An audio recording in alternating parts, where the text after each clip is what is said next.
Today, we are talking about confidence and self-belief and how to be more confident and how to believe in yourself when you want to step into that next level or make some changes in your life or do something like switch your careers or to do the things that will bring you more fulfillment in life. So the first thing that you need to do is to start focusing on your strengths. As a species, we have developed a negativity bias. It's what helped us survive back in the wild. We had to be on the lookout for anything that could be dangerous or threatening or anything that could go wrong. And that's why we developed this negativity bias in order to survive. But in modern society, we don't really need that as much. And so it just ends up holding us back from the things that we want to do when we focus too much on the negative. So it's really important to start focusing on your strengths and what you bring to the table and what you have that could enable you to make the change or step into that next level self that you want to be. And a great example of this is Steph Curry. So he is an NBA All-Star. He's a really great player. But as far as NBA players go, he's a little on the shorter side. He's 6'2", which is by no means short. If you saw him on the street, you would be like, yeah, that's a tall guy. But you wouldn't look at him on the street and think, he must play for the NBA. He's so tall. He's not like 7 feet tall.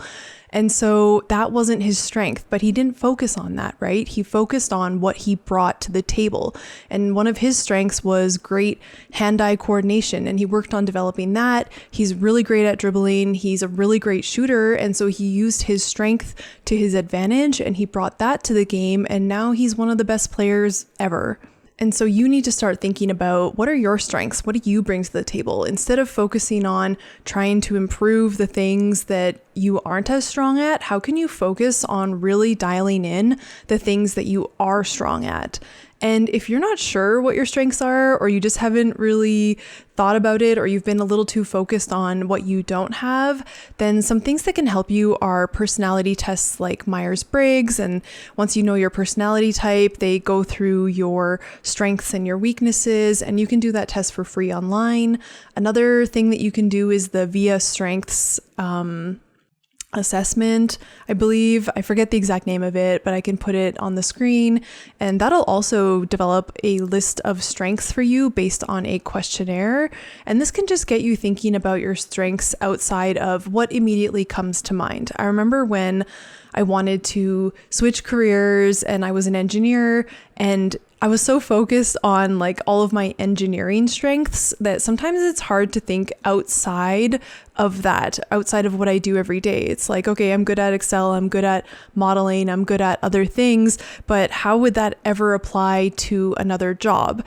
And so it's not about those specific skills. It's about what are the strengths more broadly that enable me to excel in that career that I could bring to my next career, the ability to problem solve and learn things quickly and, work independently and all those things that can translate into another step. And so it's really becoming aware of your strengths and reminding yourself of those strengths so that you can build that confidence in what you bring to the table.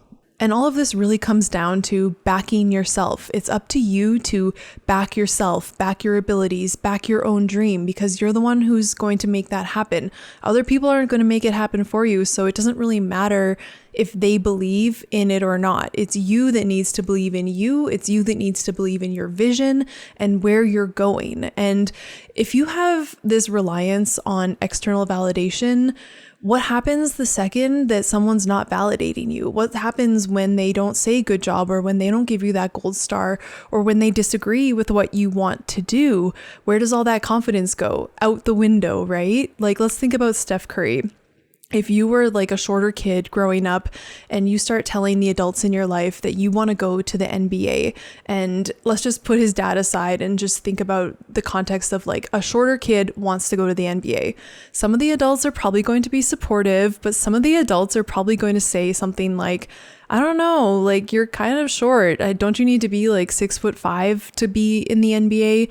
There are going to be those people that try and protect you by projecting their doubts onto you. And so if you don't back yourself and if you aren't sure about your dream, the second that someone says something like that to you, all your confidence is going out the window. And so it's up to you to back your dream, back your desire, and support that with knowing your strengths, knowing what you bring to the table, knowing that it's okay if I'm the shortest player here because I'm going to outwork all of them. I've got that drive, I've got that vision, and I know where I'm going, and that's all that matters. And personally, I needed to learn how to back myself because growing up, I had some social anxiety, and one of the ways that I dealt with that or kind of tried to overcome that as a young child or young adult was to kind of people please and to just do what I thought other people wanted me to do. And so when you're a kid in school, this is a lot easier to do than when you're an adult. You know, the expectations of children are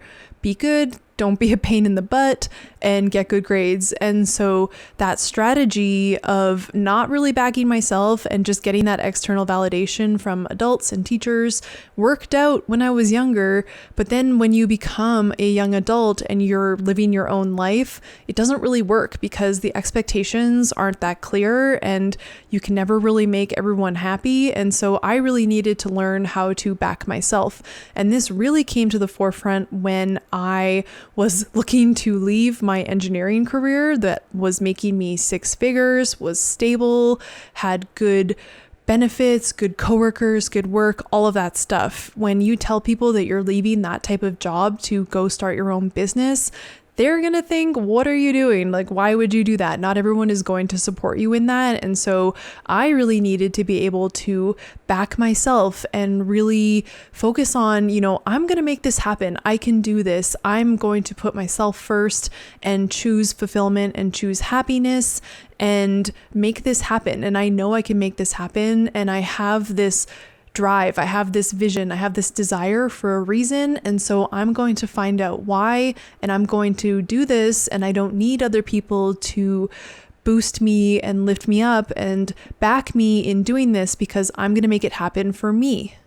And so another thing that's really helpful to start to feel more confident in yourself is really simple. It's something that you can do every day. And that relates back to self-care. And it relates back to how you take care of yourself and how you present yourself. And we all know that we have a different feeling or maybe a different confidence level when we're lounging around the house in our kind of like scrubby lounge around the house clothing. You feel really comfy, but you may not feel so confident. If someone was to knock on the door and you went and picked up a package in your little like scrubby, comfy clothes, do you feel as confident as if you were picking up a package and you were dressed in a nice outfit? And I'm not talking like you have to wear a tux or whatever. It's just like, the difference when you've put in a little bit of effort into your appearance. The difference between like your comfy t-shirt and pants outfit versus something that's like a look, something that's a fit. That you feel different when you're putting in some effort or when you've washed your face, had a shower, like shaved, did your hair, anything that you do to kind of be part of your routine, that's going to make you feel good about yourself. And again, it's not about the external validation that we just talked about. It's about knowing that you're taking care of yourself, knowing that you're presenting yourself in a way that feels good, that feels in integrity with who you want to be, that just shows that I care about myself, I care about looking good, this makes me feel good, and when I feel good, I'm more confident. And related to this is not only kind of the grooming and dressing nice type of self-care, but just taking care of your physical body. And so being active in whatever way is possible for you.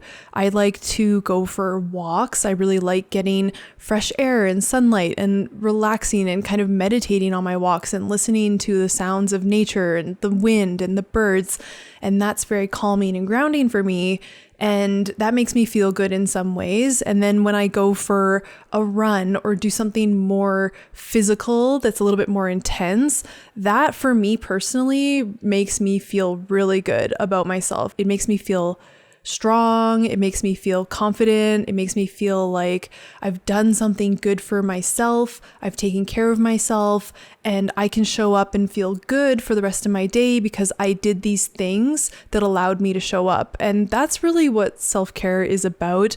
I forget where I heard this. It was on a podcast or something, but the person had said, self-care, you don't just do self-care and that's it. You do self-care to allow you to show up to do the rest of the work that you need to do in your life. The self-care is what allows you to show up as your best self and do the work that you're here to do. Another really, really important thing that you need to be doing if you want to have more confidence and self-belief is get your butt out of your comfort zone. You need to do new things, and you need to do things that feel a little uncomfortable. And it's really about having that trial and error mindset or that growth mindset. And it's more about, I'm going to figure this out and there's going to be setbacks along the way. I've never done this thing. I'm not going to expect myself to be perfect right off the bat, but I am going to learn from every attempt and improve from there. And an example of this is Casey Neistat. He somewhat recently released a video on his marathon journey, and he had this goal to run a sub 3-hour marathon, and it took him like 17 years to do it. But what really stuck out for me was the first race that he ever ran was over 4 hours. And so when you have a growth mindset, you don't get scared off by something like that. Like if your goal is under 3 hours and you try something and it's over 4 hours, that might deter a lot of people that don't have a growth mindset. They're like, I am so far away from this goal. This is never going to happen. This is way harder than I thought. I failed. It's done. The end. But when you have a growth mindset, you see that and you say, okay, that's my starting point. Where can I go from here? And that's exactly what he describes in the video. He talks about how he quit drinking, he quit smoking, he started running every day, and he lost 20 pounds. And those are all the things that he learned from the first marathon that he improved upon. And when he did his next marathon, he was in the 3-hour range. And like, that's how much he improved just after one marathon, because he tried it, he learned from it, and then he implemented his learnings and he got that much better. The next thing that's related to this is to stop avoiding the things that scare you.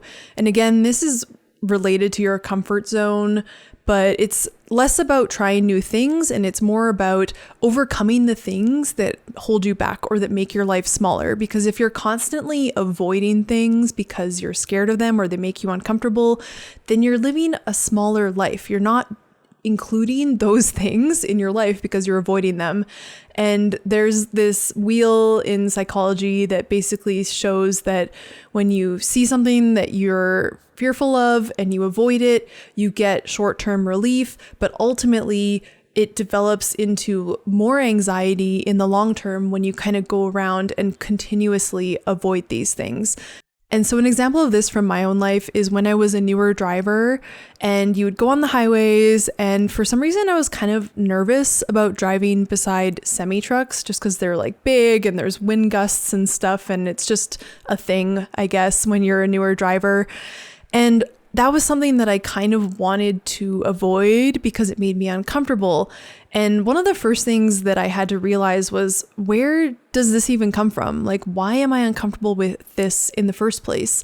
And I realized that, growing up, my mom had always been uncomfortable driving next to semi-trucks, and she kind of made that known. And I had just taken on that discomfort or that fear as my own. And so the first thing is, why am I even afraid of this in the first place? Maybe this isn't even my own fear. And then the second thing is to start to face that fear. And so once I realized maybe I'm not actually nervous about this. And, every time I'm on the highway, I just was able to drive past the semi-trucks and it's like, oh, it's actually not that bad. This is fine. Why was I worried about this in the first place? Okay, this is no longer a problem for me and I can go on living my life. And now I've just kind of expanded my tolerance for things that I can experience in life because I'm no longer avoiding driving next to semi-trucks. So when you're trying new things, getting out of your comfort zone, facing your fears and those things that are uncomfortable, you really need this mindset of just accept where you're at. You're starting where you're starting. So if you're trying something new, you're going to be a beginner. That's going to be uncomfortable because you're not good at it yet. And you may feel awkward and there's going to be growing pains and people might see that you're not good at something, but that you're trying.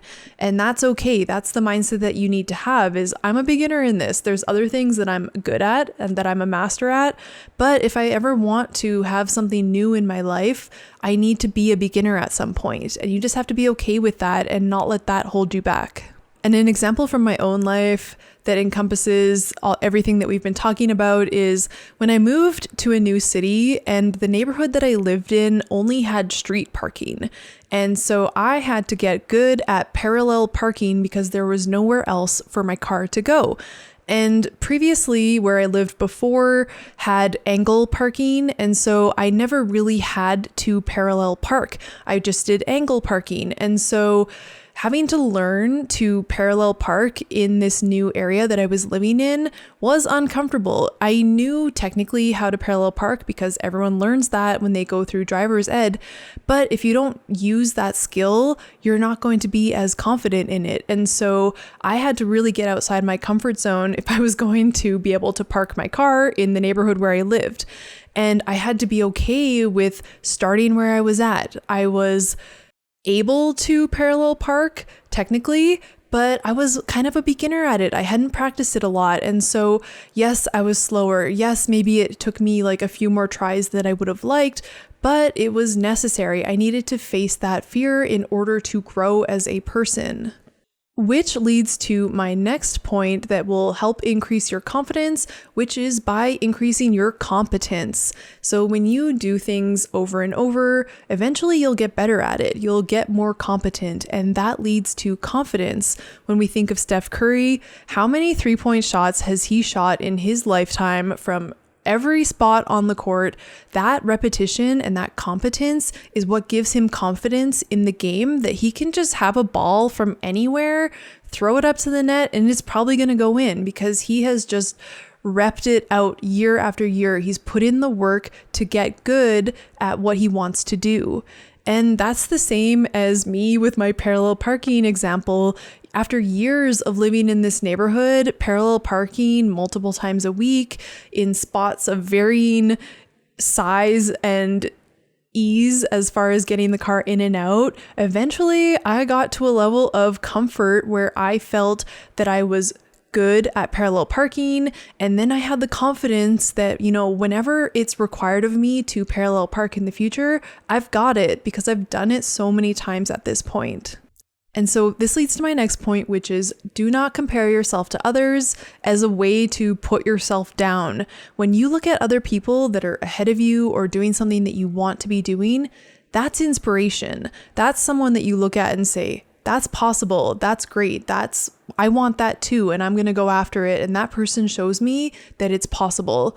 Or when someone has something that you want and you're like a little jealous of them, that's great. That's showing you something that your heart desires that you want in your life. And that's a great way to say, maybe I should look into what that is and what exactly they have that I'm feeling that I want, because maybe that's pointing me in the direction of more fulfillment or my next career path or something that will bring me more happiness in life.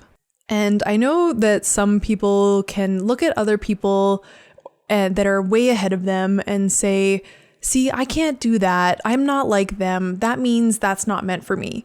You don't look at an NBA player and say, oh, I'm not like them, so I shouldn't even try. Of course you're not like them. You haven't dedicated the last 10 to 20 years of your life training for basketball every day and focusing solely on basketball.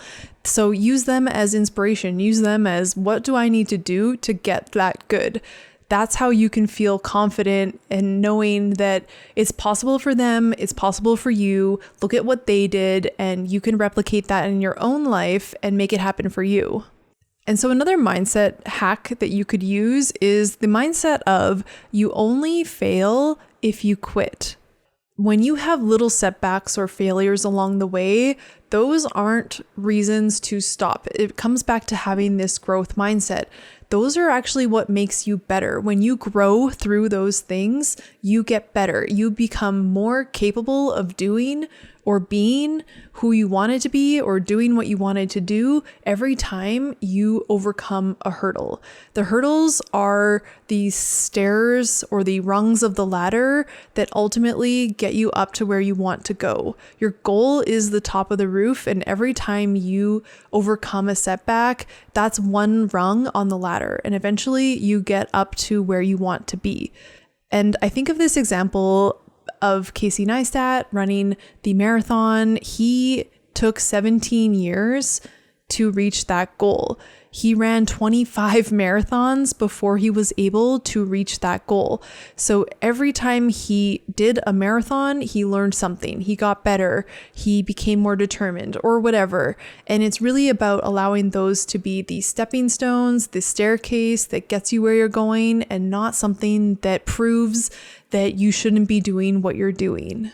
It's really about the meaning that you give these setbacks. So Casey, for a while there, was running marathons in the 3:03 to 3:10 range. So he was 4 minutes off from his goal. And instead of saying, oh, I'll never make it, I just can't do it, I'll never get there, he probably was thinking, wow, I'm close. Like, I started out running a marathon in over 4 hours and now I'm down to 3:03. I'm 4 minutes off from my goal. Like, this feels closer than ever. This is reinforcing that I can do this. And what do I need to tweak? What do I need to do in order to get there? So there you have it. There's a bunch of mindset tips and reasons and ways to overcome why you may not have self-belief or confidence, and hopefully get you moving in the direction that you want to go. If you did enjoy the video, make sure to give it a big thumbs up. I would really appreciate that support. And if you did enjoy the video, consider subscribing for more content like this. And with that, I will see you next week.